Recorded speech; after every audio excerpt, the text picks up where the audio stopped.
Bismillahirrahmanirrahim. Assalamualaikum warahmatullahi wabarakatuh. Alhamdulillah wa syukurillah, la hawla wa la quwata illa billah. Allahumma salli ala Muhammad wa ala alihi wa ashabihi wa man tabi'ahum bi ihsanin ila yaumiddin. Ya ayyuhalladzina amanu taqullaha haqqa tuqatih wa la tamutunna illa wa antum muslimun. Wa ba'du, fa inna asdaqal hadisi kitabullah wa khairal hadyi hadi Muhammadin sallallahu alaihi wasallam wa syarrul umuri muhdatsatuha fa inna kulla muhdatsatin bid'ah wa kulla bid'atin dhalalah wa kulla dhalalatin finnar. Ayoul ikhwah, insyaallah kita melanjutkan kitab silsilah atau jihad poin yang ke-12 oleh Syekh Muhammad bin Jamil Zainu rahimahullah ta'ala. Dari buku yang kita pegang adalah Kaifa Nurabbi Auladana, bagaimana kita mendidik anak-anak kita. Karena hikmah orang menikah itu untuk membuat mata rantai supaya kebaikan itu mengalir. Karena setakwa-takwa orang yang takwa bila nggak punya keturunan artinya cutel. Sementara tingginya derajat di surga itu karena bermata rantai, sehingga ada orang takjub, ya Allah dari mana ini? Ketika ada di surga, Allah Maha Tahu menggambarkan ke situ. Jawabnya istighfari walatikalaka, ini semua dengan sebab istighfar anakmu untukmu. Anak itu bisa anak, bisa cucu, bisa buyut dan seterusnya, atau juga manfaat lebih luas lagi dari fungsi ilmu untuk didakwahkan. Anak termasuk anak buah dai yang berdakwah, punya murid juga akhirnya jadi dai dan terus bermata rantai, itu nanti mengalir. Makanya bila kita punya kegiatan seperti itu, kegiatan yang paling baik, karena potensi kita akan terarah yang lebih maslahat, sementara dunia kita tidak ketinggalan. Karena iman pada takdir itu wajib, sementara kerja itu bagian dari amal yang bersifat melengkapi program Allah, yaitu menempuh sebab-sebab, dan itu bukan penentu takdir, tetapi mengikuti hukum kauni yang Allah tetapkan. Ada akibat, ada sebab. Ketika kita longgar, kita dilibatkan. Ketika kita nggak mampu, Allah akan memudahkan. Makanya yang paling utama, kejarlah yang paling baik. Yang lain-lain kita punya waktu, bisa menempuh sebab, kerjakan. Ketika nggak mampu, kita nanti akan dimudahkan oleh Allah Subhanahu wa ta'ala. Karena la yukallifullahu nafsan illa wus'aha, Allah tidak menugasi seseorang kecuali sesuai dengan kadar kemampuan. Makanya kita terlalu sering untuk bersyukur bahwa kita diberikan kegiatan yang paling baik.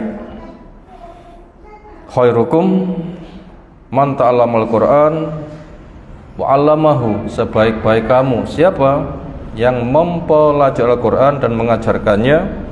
Tentunya juga akan melibatkan mereka yang akan berta'awun, yang berkecimpung, yang terlibat. Karena kita tidak mampu memikul sendiri, tapi kita supaya kerja sama. Ada perintah wa ta'awanu 'alal birri wat taqwa wa la ta'awanu 'ala al-ismi wal 'udwan, supaya kamu saling tolong kepada kebaikan, ketakwaan, dan jangan saling tolong di dalam dosa dan permusuhan.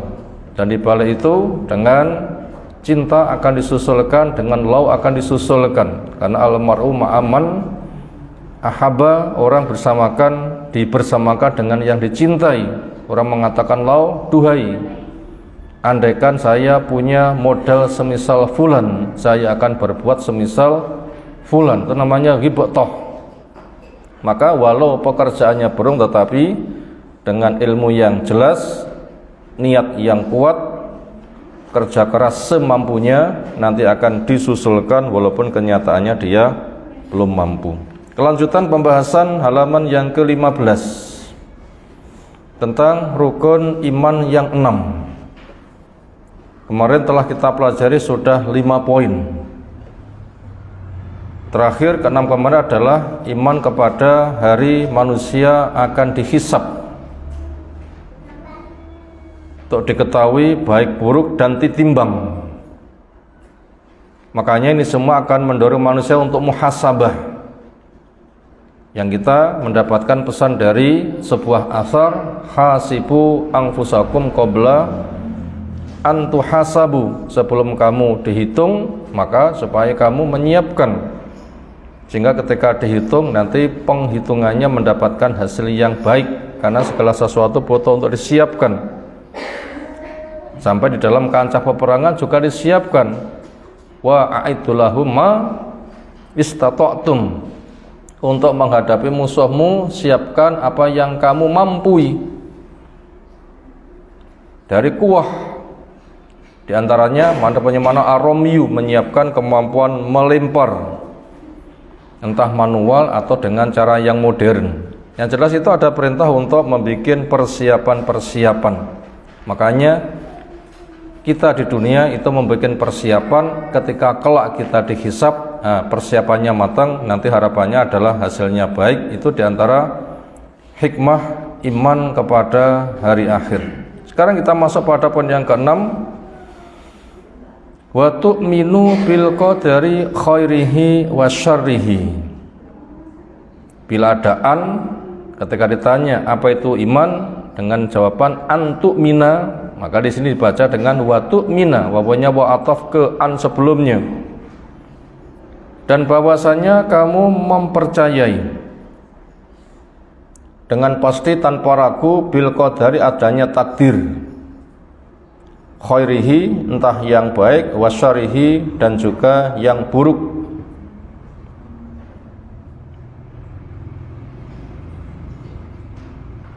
Takdir itu apa?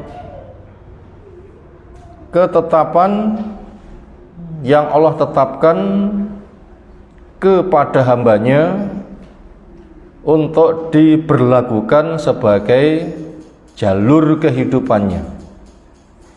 Ketetapan yang Allah tetapkan kepada hambanya sebagai jalur yang dia akan melewatinya.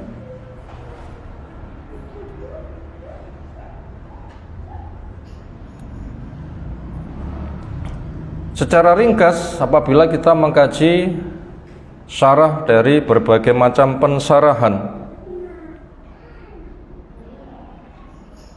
di antaranya banyak kitab kecil-kecil membahas masalah ini banyak, atau mau dikaji lebih luas, pensyarahan kitab akidah wasitiyah, akidah tohawiyah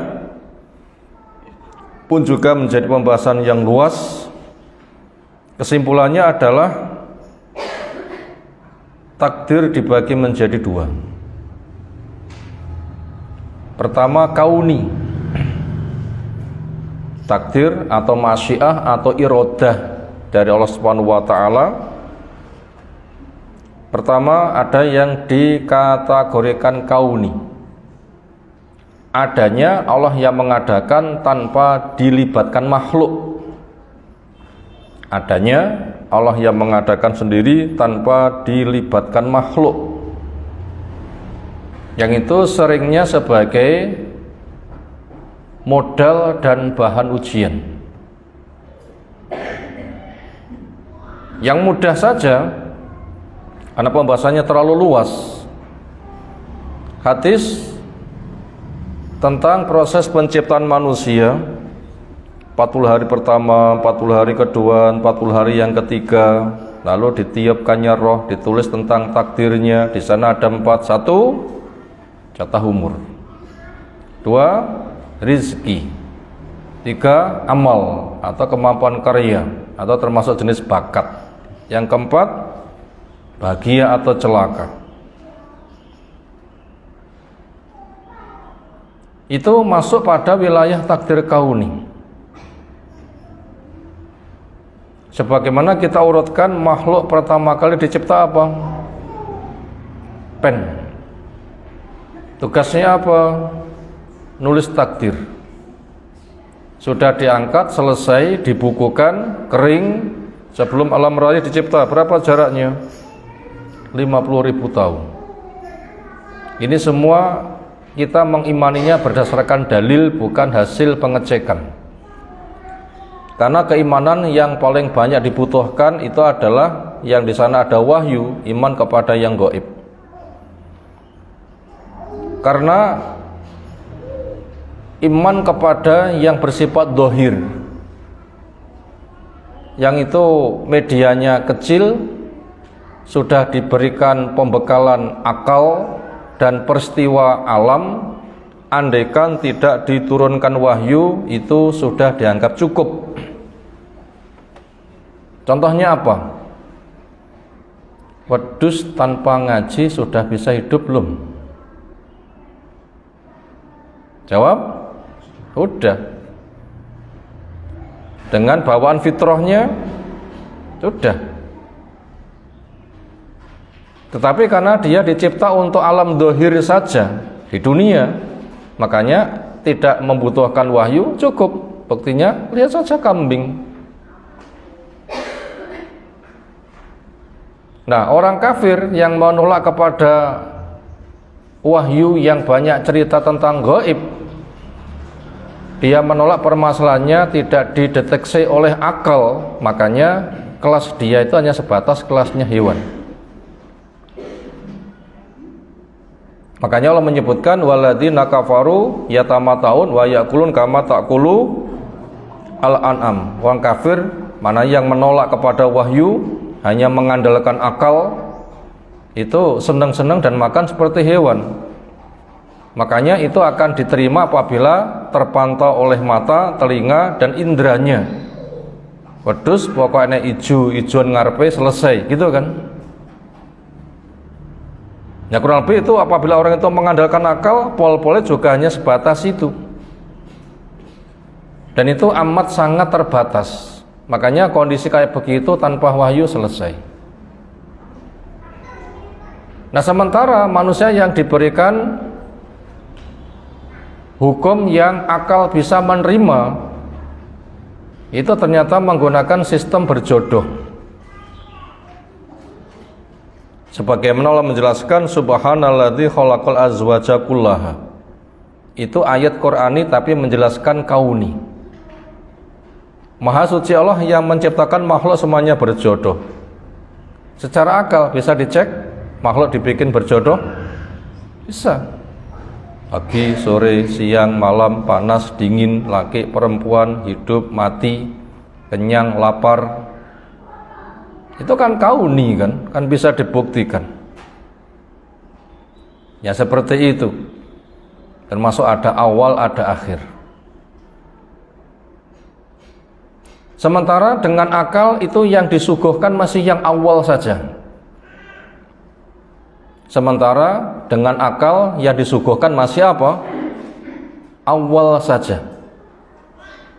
Nah, karena tuntutan akal itu ada awal, ada akhir. Makanya kepada yang akhir akal nggak mampu. Kepada yang akhir akal tidak mampu. Ada awal, ada akhir. Awal nyata dengan akal seolah banyak diberikan kecukupan. Tetapi yang akhir akal nggak mampu.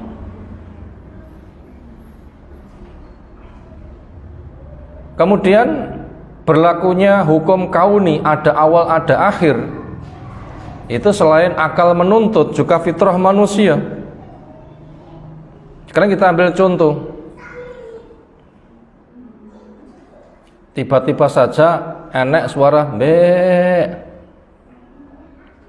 Tapi wedhus digoleki enggak enek. Biasa apa rodok mak prinding. Cukup-cukup enek serintile wedhuse gak enek. Ini kira-kira akal mengatakan itu memang terjadi sendirian atau memang serindil kuwi enek wedhuse? Apa jawabnya? Nggak ada angin, nggak ada gerakan apa-apa, nggak ada orang, tiba-tiba saja pintunya terbuka, tertutup, angin nggak ada, wong nggak enek. Mek printing apa biasa? Koncen akeh biasa, tapi lek bengi dewi-dewi mbuh. Apakah bisa dikatakan itu bergerak terjadi dengan sendirinya? Enggak, mesti ada pemikiran demit iki sih. Ya. Itu tuntutan akal. Ada akibat itu ada sebab. Termasuk ada awal, ada akhir. Awal dengan modal akal banyak terselesaikan, tapi yang akhir akal nggak mampu. Makanya disitulah akhirnya orang itu menggunakan sistem dugaan. Fitrahnya itu mengatakan ada, tetapi indranya ketika mencoba nggak pernah menemukan. Di sini akhirnya munculnya filsafat yang bersifat menduga.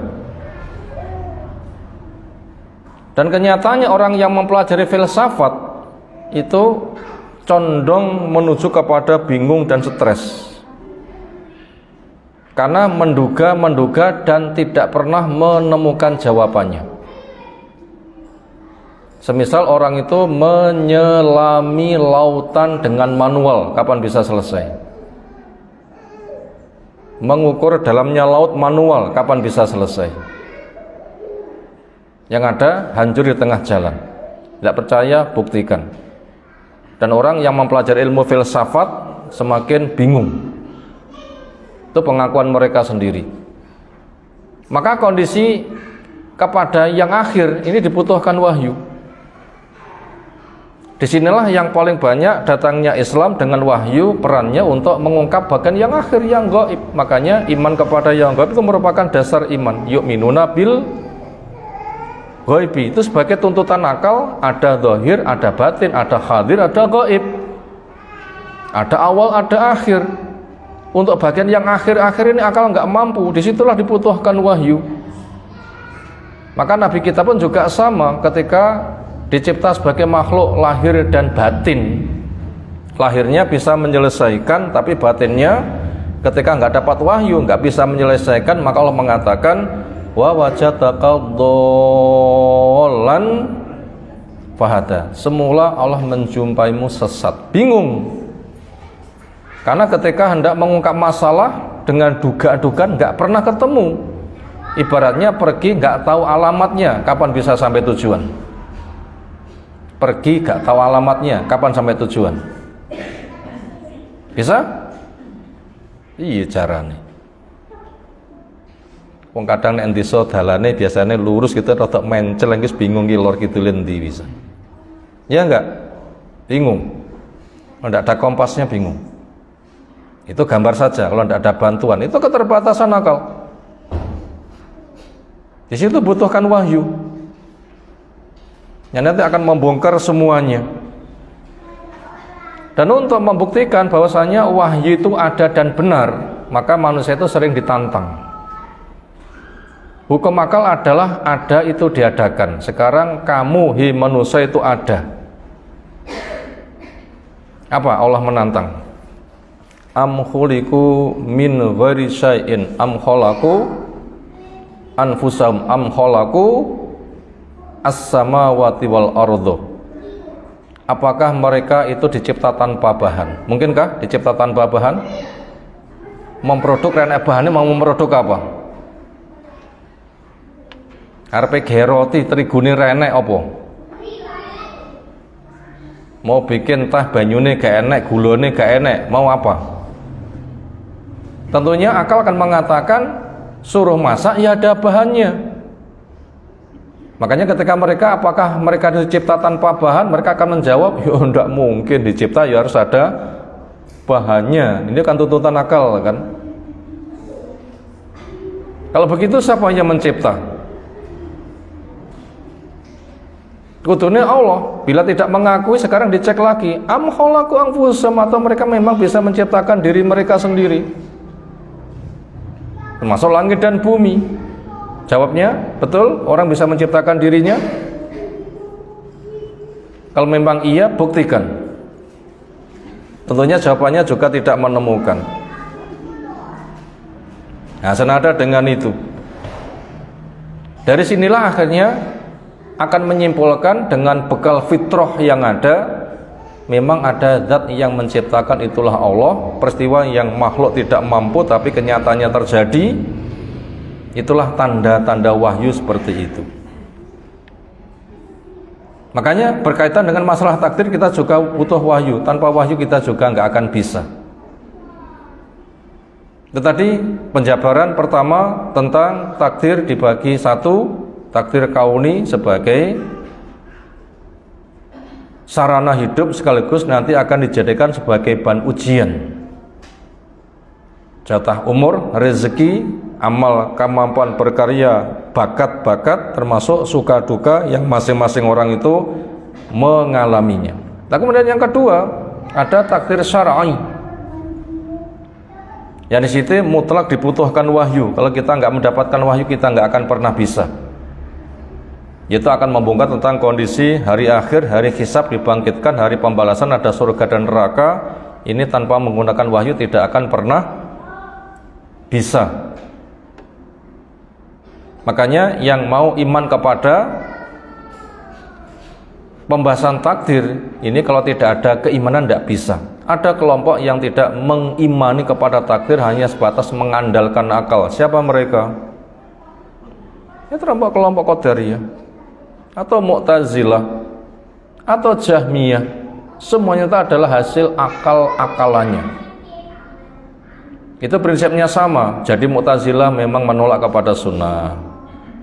Qadariyah memang tidak mengimani kepada yang namanya takdir. Kelompok Jahmiyah hendak mensucikan Allah tapi semata menggunakan akalnya, maka juga tidak akan pernah menemukannya. Nah begitu. Itu kelompok yang menolak kepada takdir.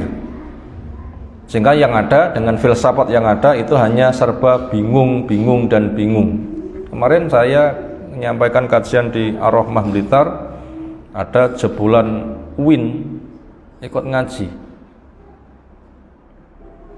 termasuk dipelajari filsafat. Apa yang ia rasakan? Tidak pernah menemukan jawaban, hanya bingung.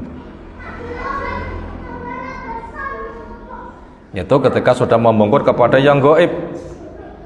Akhirnya ketika nggak menemukan, dia tanya, apa kerja akal? Jawabnya, Allah sudah memberikan jawaban, fa idza qudiyatis sholatu fantasyiru fil ardi wabtaghu min fadlillah. Bila kamu telah selesai sholat, silahkan kamu bertebaran di bumi mencari fadilah Allah. Artinya apa? Apa yang Allah cipta, pelajari hikmah di baliknya apa. Itu pekerjaan. Fungsi akalmu menduga, dicoba, silahkan. Menduga, dicoba, silahkan. Untuk kamu ambil faidahnya. Nanti apabila kamu sudah menguasai, gunakan sarana untuk memperjuangkan agama Allah Subhanahu wa ta'ala. Nah begitu ke sana. Nah daripada itu, iman kepada takdir itu perkara yang bersifat harus, dan itu akan bisa terwujud apabila ada iman kepada yang gaib. Karena pembahasan takdir apalagi sudah syar'i, itu apabila tidak ada iman kepada yang gaib tidak akan pernah bisa masuk. Kenapa? Iman kepada yang gaib itu butuh dalil. Orang yang tidak iman kepada itu, bagaimana dia akan mendapatkan ilmu tentang takdir yang bersifat syar'i? Perintah, larangan, surga, neraka itu pakai dalil. Itu diselami, dicek, tidak akan pernah ketemu. Nah begitu, dicek nggak akan pernah ketemu. Kemudian di mana amal manusia di tengah-tengah takdir syar'i? Jawabnya, dengan modal takdir kauni kamu mendapatkan pembekalan untuk memilih pada takdir syar'i. Dengan dibekali bekal takdir kauni, kamu mendapatkan arahan untuk memilih pada takdir syar'i. Ini tugas manusia di tengah-tengah takdir. Apa tadi? Tugas manusia di tengah takdir dengan modal takdir kauni, mendapatkan pembekalan untuk memilih pada takdir syar'i.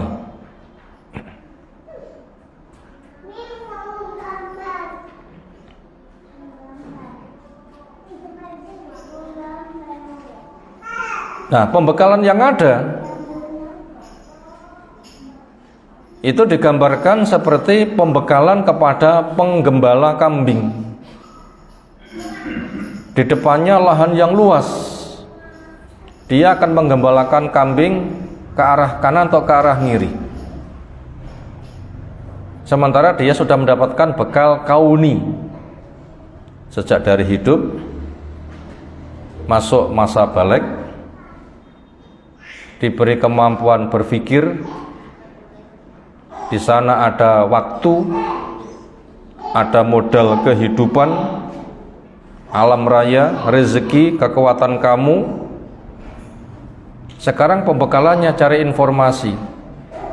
Kalau ke kanan itu kemana, gimana kondisinya? Kalau ke kiri kemana, gimana kondisinya? Itu butuh informasi. Kalau dia ngelacak sendiri nanti akan hilang. Disitulah Allah memberikan petunjuk. Kalau menghadapi padang pasir yang luas, mencoba untuk nganan menduga nggak ketemu, ke kiri menduga juga nggak ketemu, nanti bisa sesat. Makanya Allah memudahkan dengan diturunkannya wahyu. Surga neraka tanpa wahyu nggak akan pernah ketemu. Makanya diturunkan wahyu. Amal surga begini, kerjakan. Amal neraka begini, tinggalkan. Ketika berita telah benar, qot'i, dalilnya kuat, nggak bisa dibantah, dia mengimani, maka nganan dengan penuh harapan, meninggalkan yang kiri dengan penuh waspada, hati bersandar kepada Allah dengan penuh cinta. Itu nanti dia akan digiring kepada apa yang jadi tujuan. Nah, ke sana memilih tugasnya. Dan masing-masing dari kita telah mendapatkan pembekalan itu. Hidup sudah, masuk masa balik sudah, kemampuan berpikir sudah, melihat, mendengar sudah, waktu ada, rezeki ada, kekuatan ada. Setelah itu kita membutuhkan arahan, mana jalan surga, mana jalan neraka. Bila sudah pasti, silahkan melangkah. Itu namanya tugas manusia di tengah takdir syariah adalah menggunakan modal takdir kauni untuk memilih di tengah-tengah takdir syar'i. Bila kemampuan manusia terbatas, maka manusia bisa didongkrak dengan niat. Bila kemampuan manusia terbatas, bisa didongkrak dengan niat. Maka daripada itu kita butuh tahu bahwasanya pekerjaan yang paling berat itu apa? Kerja atau niat? Pekerjaan yang paling berat itu apa? Niat. Itu paling ngabut. Kenapa? Karena orang itu akan muncul niat ketika tahu permasalahan, paham, tertarik. Tahu permasalahan, paham, tertarik. Kalau nggak tahu permasalahan, nggak paham, nggak tertarik, nggak mungkin dia akan beramal. Nah, begitu. Apakah setiap orang yang membaca Quran mesti bisa beramal? Belum tentu. Makanya Quran pun juga dikatakan ada hudan linnas, juga ada hudan lil muttaqin. Kedua-duanya itu untuk Al-Quran. Hidayah dibagi dua, ada hidayah irsyad, ada hidayah taufik. Gak semua orang yang mendapatkan hidayah irsyad, tahu hukum itu bisa beramal, belum tentu.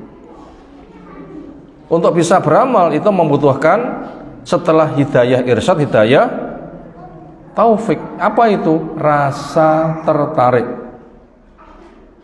Rasa tertarik. Ini kalau kita nggak minta kepada Allah, kita nggak bisa memasang sendiri. Kalau kita nggak meminta kepada Allah, kita nggak bisa memasang sendiri. Makanya kita ketika membaca Fatihah selalu ihdinas siratal mustaqim, ihdinas siratal mustaqim. Yang paling utama yang kita minta itu hidayah apa? Hidayah taufik. Setelah belajar sekian lama tahu, untuk ada rasa tertarik sehingga nanti mendorong beramal. Ini kalau Allah nggak memberikan, kita nggak bisa, maka kita selalu meminta. Kita selalu meminta. Itu penting untuk kita semuanya. Itu pekerjaan yang paling berat itu adalah niat. Makanya setelah kita paham, cari ilmu, paham, maka minta pada Allah, Allahumma anfa'na bima 'allamtana wa 'alimna ma yanfa'una warzuqna ilman yang fa'una. Kita minta hidayah taufik. Apa yang sudah aku ketahui, beri saya setelah paham ada rasa tertarik, akhirnya nanti akan bisa beramal. Itu niat yang paling berat. Nah, ketika orang itu sudah punya niat, walaupun badannya terbatas gak bisa beramal, dia nanti akan disusulkan apa yang ia niatkan. Sebatas dengan mengatakan andai saja sudah sampai tujuan. Bah, wong kae duite wakeh. Masa korban sapi sitok dipikul dewi gek regane 70 juta. Lah kene nglumpukne dhuwit 3,5 juta ping 7 wae golek pendaftare ra patek enek. Lah kae sapi sitok 70 juta kok dipikul dewi. Nah begitu. Upama aku ngono ki ya duwe, aku ya pengin nglakoni. Kenyataannya belum berkarya, tetapi nilai pahalanya sudah. Makanya yang paling berat itu adalah niat. Makanya keterbatasan manusia beramal itu gak jadi masalah, gak jadi penghalang, tapi niat. Makanya ketika Nabi SAW itu ngintip ke surga, yang paling banyak penghuninya kaya atau miskin? Miskin. Miskinnya muhajir dan orang-orang yang semisal mereka. Miskinnya Ansor dan orang-orang yang semisal mereka. Nah begitu, itu penting. Itu tadi penerimaan amal, yaitu menggunakan modal takdir kauni untuk memilih pada takdir syar'i, dan manusia mendapatkan pembekalan. Ketika punya keterbatasan, maka niat akan mendongkrak. Ini sekilas kita mengulang tentang iman kepada takdir, entah yang baik maupun buruk. Yang baik modal meningkatkan ketaatan, yang buruk modal meningkatkan kesabaran.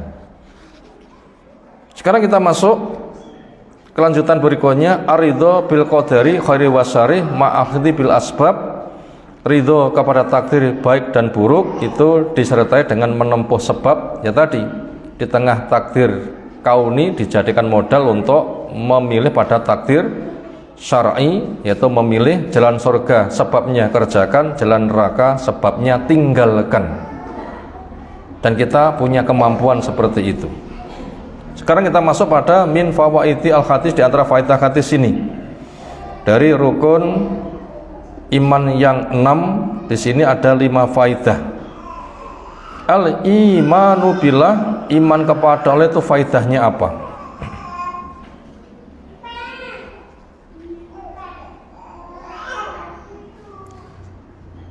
Yubaisu akan membangkitkan, ala rohati memiliki kondisi orang terasa rileks, bisa istirahat. Wa tumakninati, dan ada rasa tentram. Wa dukhul jannati, dan akan masuk ke dalam surga. Jadi faidah orang iman kepada Allah itu nanti akan mendapatkan ketentraman. Karena ketika Allah saja yang disembah, nanti akan dibimbing bagaimana cara menghindari neraka, masuk ke dalam surga. Sehingga ketika sudah betul-betul yakin ke sana, makanya akan tenang pikirannya dan akan tentram. Yang puncaknya dia nanti akan masuk ke dalam surga. Itu hikmahnya iman kepada Allah seperti itu. Karena iman pada Allah yang paling gede yaitu kangen ketemu Allah, dan itu hanya bisa dilihat ada di surga. Dunia yang ada itu adalah cara-cara untuk menempuhnya, dan itu sudah ada bimbingan wahyu dan Rasul yang diutus. Makanya kita iman kepada Allah itu tidak bisa lepas dari kitab, nggak bisa lepas dari Rasul, nggak bisa lepas dari manhaj, metode cara belajar untuk melihat bagaimana profil generasi awal. Itu tidak bisa lepas, karena proyek percontohan itu ada pada generasi awal. Yang kedua, al-imanu bil malaikati, iman kepada malaikat itu faedahnya apa? Yuhdifu ilal amali wa tasjilil a'mali, yaitu mengantarkan untuk meraih sasaran ilal amali, agar manusia itu mau beramal. Wa tasjil a'mali, dan di sana ada perekaman pencatatan amal. Ngamalo nanti akan dicatat. Karena malaikat itu ada malaikat raqib atid, pendamping setia kanan kiri, yang kiraman katibin ya'lamuna ma taf'alun, selalu mencatat apapun yang kalian kerjakan. Ketika orang itu selalu merasa didampingi, dicatat, nanti perilakumu nanti akan ditontonkan karena telah direkam oleh malaikat. Itu bentuk penyampaian wahyu, itu adalah nanti akan ada catatan, dikalungkan, suruh baca sendiri. Itu sing penak suruh baca sendiri atau suruh nonton video tingkah lakumu deloken dhewe. Sing penak sing ndi? Semuanya tidak mustahil buat Allah Ta'ala.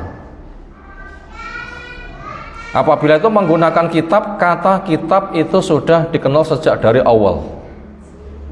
Kata kitab itu sudah dikenal sejak dari awal. Tapi kata video mungkin ketemunya masih akhir-akhir ini, ya kan? Kata kitab itu sudah sejak dari awal. Alif lam mim dzalikal kitabu. Malah pertama pena, suruh nulis, Allah sudah mengkitabkan. Makanya dengan modal dasar nanti pengembangan berikutnya jadi apa? Ini kan cuma mekanismenya saja. Yang jadi inti sasaran itu adalah perilakumu itu direkam. Apa perekamannya pakai kitab atau nanti divideokan, itu kan cuma sebatas media saja.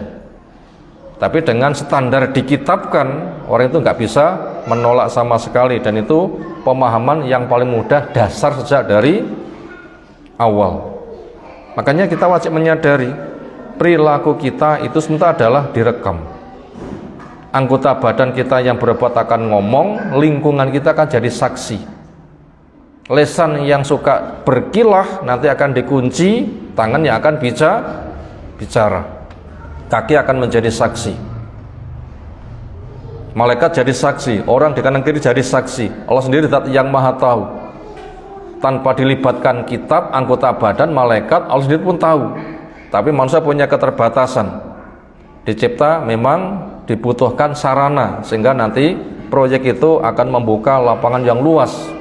Jadi adanya kitab, anggota badan yang ngomong, saksi, ada malaikat, ini bukan karena kelemahan Allah, tapi Allah membimbing kepada manusia. Memang alammu begitu, dengan itu kamu nanti mudah digiring. Nah begitu, dengan itu kamu mudah digiring. Itu poin yang kedua, iman kepada malaikat. Hikmahnya adalah mendorong untuk mencapai sasaran agar mau beramal, dan nanti akan direkam. Dan memang manusia dicipta itu untuk berkarya. Ada malaikat, kita digiring, ada pencatatnya, nanti akan diduduh nih, sehingga akan dikatakan iqra kitabak, bacalah kitabmu. Yang ketiga, al-imanu bil kutubi war rusul. rukun iman yang 6 ternyata faedahnya 5, ternyata mestinya juga 6, 2 faedah digabung jadi 1, yaitu iman kepada kitab dan iman kepada Rasul. Digabung di situ.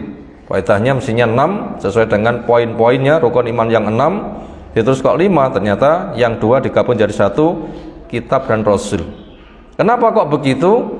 Karena untuk petunjuk kehidupan, terutama untuk membongkar kepada yang akhir, yang gaib, antara kitab dan Rasul tidak bisa dipisah. Apabila iman kepada kitab nggak disebutkan, iman kepada Rasul itu sudah mewakili. Kenapa? Rasul memang tugasnya membacakan kitab. Rasul tugasnya membacakan kitab. Sudah terlalu sering kita sampaikan. Tugas Rasul setidaknya itu ada 8. Apa itu 8 itu? Yang sudah terlalu sering kita sampaikan. 1. Yatlu alaihim ayatihi. 2. Litubayyina linnasi ma nuzzila ilaihim. Setelah dibacakan dijelaskan. Karena semua inna alaina bayana. Yang ketiga, ketika mereka belum paham, tanya Rasul yang menjawab. Ada perintah fas'alu ahla dzikri in kuntum la ta'lamun. Yang keempat, praktek nyata cara mengamalkan.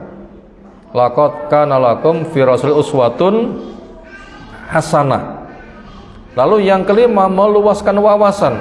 Wa yu'allimuhumul kitaba wal hikmah. Yang cari ilmu itu enggak akan pernah habis. Lalu yang keenam, wa yuzaki, mensucikan. Bila sudah punya ilmu, paham, amal, dakwah, suci nanti jadinya. Itu wilayah suci itu begitu. Ada 3 unsur suci itu. Apa itu? Ilmu, amal, dakwah, itu kesucian. Itu sudah 6. Yang ke-7, menyampaikan kabar gembira kepada yang mengimani dan ancaman kepada yang menolak. Kemudian yang terakhir, yang ke-8, ini merangkum, yaitu yukhriju minadh dhulumat ila nur, mengeluarkan manusia dari gelap menuju ke cahaya. Nah, itu ketika kita sudah mengetahui tugas Rasul seperti itu, tugas pertama, yatlu alim ayati, membacakan ayat-ayat yang sudah mencakup kepada iman kepada kitab. Makanya Imam Syafi'i setelah hafal Al-Quran, menguasai bahasa Arab, itu masuk kepada alam hadis. Duduk di depan Imam Malik dengan menghafalkan kitab Muwatta'nya. Kenapa? Tafsir Quran ada di dalam hadis. Akal untuk memahami apa yang ada pada tafsiran di hadis. Itu fungsinya akal. Hikmahnya apa? Orang itu iman kepada kitab dan Rasul, yusa itu alal ilmi wa ta'alumi wal hidayati, akan menolong seseorang al ilmi untuk mendapatkan ilmu, wa ta'alum, dan semangat mencari ilmu, wal hidayah, dan mendapatkan hidayah. Ilmu itu cahaya, didapatkan dengan ta'alum, al ilmu bit ta'alum, ilmu dengan belajar. Kenapa? Memang kita diperintahkan untuk menempuh sebab, sehingga nanti mendapatkan hidayah. Yang paling utama itu hidayah taufik, yaitu ada rasa tertarik, kemudian timbul gairah dan kerja keras. Itu hikmahnya, iman kepada kitab dan kepada Rasul. Yang kelima, al-imanu bil yaumil akhir, itu faedahnya apa? Iman kepada hari akhir. Dunia akan berakhir, akan berganti alam. Diawali dengan alam kubur, lanjut ke padang mahsyar, lanjut kepada penitian jembatan, kecemplung atau bablas, nanti ditahan di kontoroh, masih ada ganjalan apa enggak. Bila enggak ada ganjalan, silahkan masuk surga. Itu kondisi hari akhir. Yang itu semua butuh wahyu. Yang paling utama, wahyu fungsinya untuk ini, mengokohkan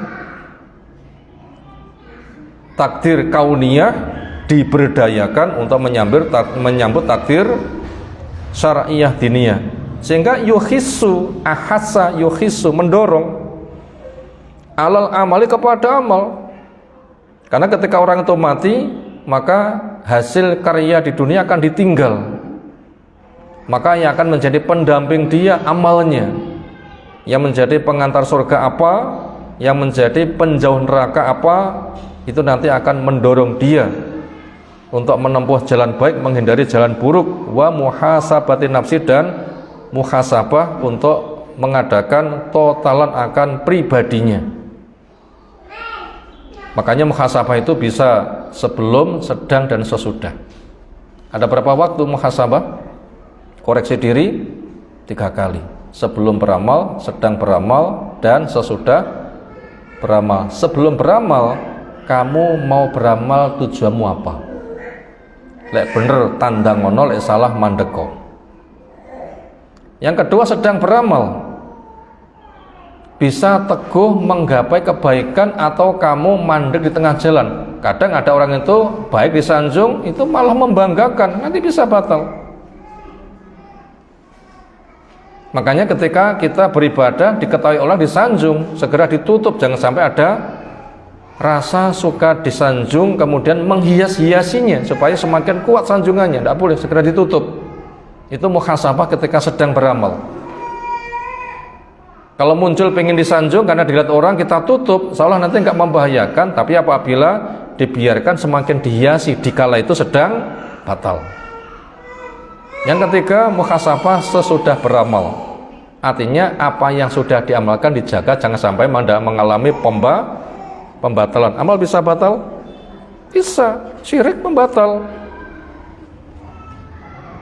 Syirik batal. Lain aswakta layah batonna, amal akan batal. Maka juga muhasabah sesudah beramal.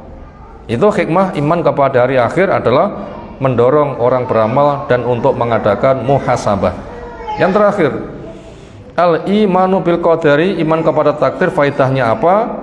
Yub'isu ala ridho, asa yub'isu, mendorong, membangkitkan, ala ridho, untuk ridho, bima qaddarullahu, dengan apa yang Allah takdirkan, bil khairi, baik, wasyari, maupun buruk.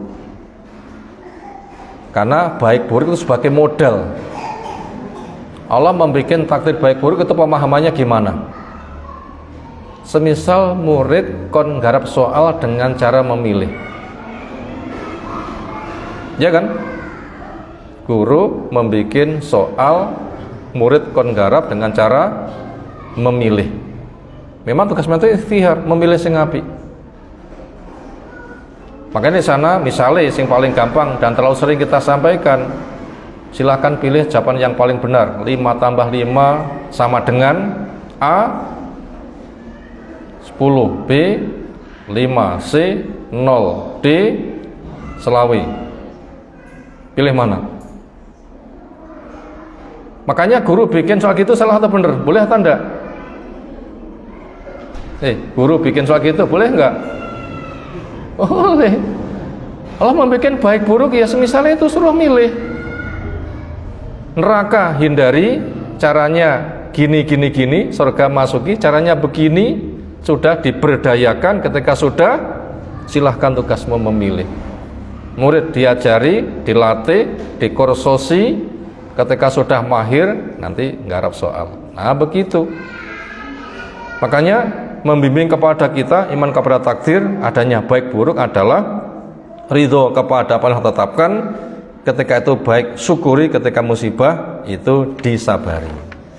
Ini yang kita kaji kesempatan kali ini. Tema ke depan adalah membahas tentang Allah fauqa al-arsy. Semoga apa yang telah kita kaji kali ini Allah berikan ilmu bermanfaat untuk kita semuanya. Subhanakallahumma bihamdika asyhadu an la ilaha illa anta astaghfiruka wa atubu ilaik. Assalamualaikum warahmatullahi wabarakatuh.